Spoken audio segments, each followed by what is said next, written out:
We're joined now by Joe Williams and the Wagga Wagga councillor who wants Joe's award to be handed back, Paul Funnell. Joe, let's start with you. Can you see how refusing to stand at an Australia Day event may offend some people? Yeah, I guess by me not standing at the Australia Day event, you know, it was just a decision by myself to exercise my rights in not doing so.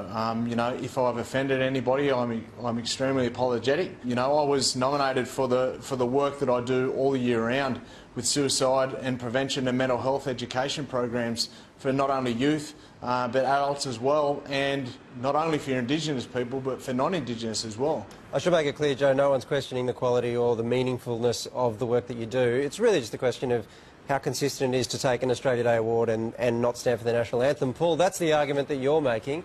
Why do you think that winning an award like that compels someone to stand up for the national anthem?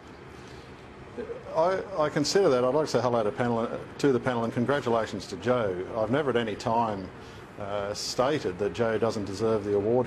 He does immense work, and I've met Joe today for the first time, congratulate him, and I ask him to continue to do so. All I ask is that just show the respect, or some may say the protocol, the manners to stand up. I'm not asking Joe or anyone else to accept the national anthem or anything, but if someone gives you an award, please just have the manners to stand up.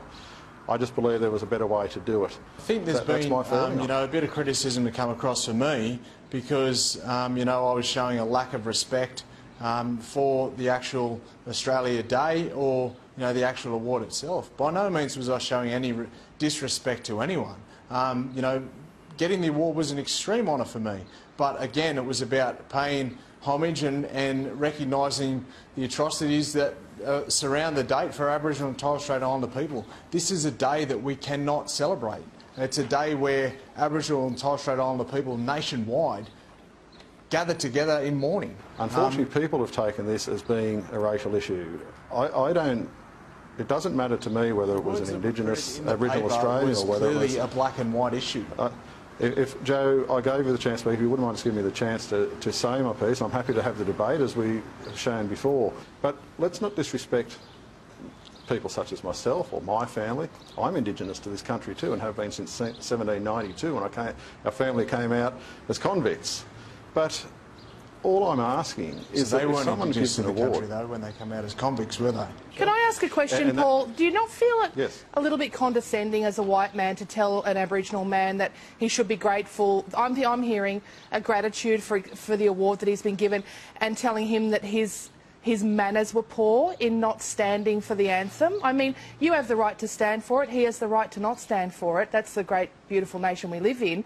Do you feel a little condescension at all in your approach to the situation? No, because it's interesting even the way you formulated that question, that, you know, I'm saying this is a white man instructing Aboriginal well, but you man. are. That's not what I'm... No, I'm not. What I was asking is the recipient of an award which is backed up by our nation and our current national anthem.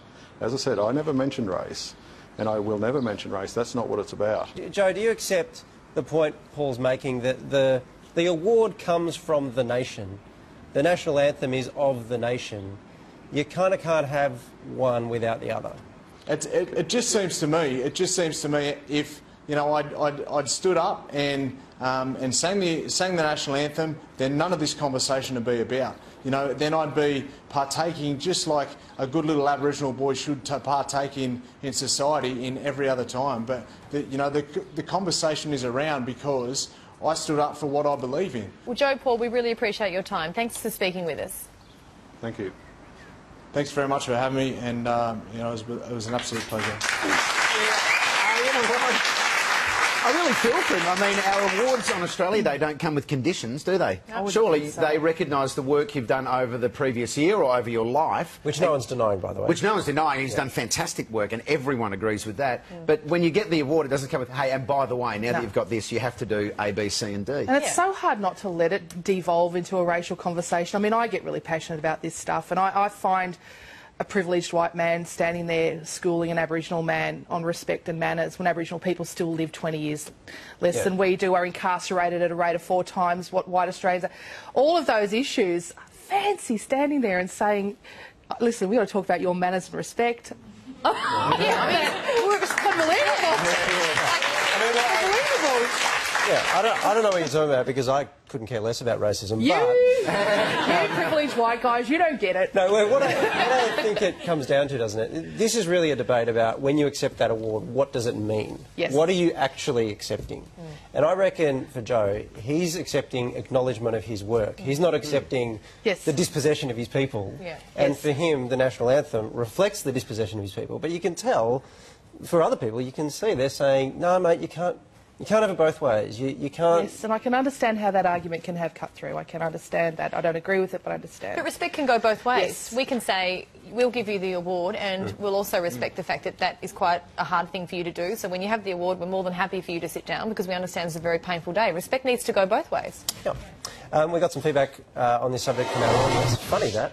John on Facebook says, by failing to stand, he failed to acknowledge his citizenship of this nation and therefore should not have been awarded his Citizen of the Year award. And Captain on Twitter says, you should stand up for what you believe in, as in integrity. Yes, for a song, if you want to.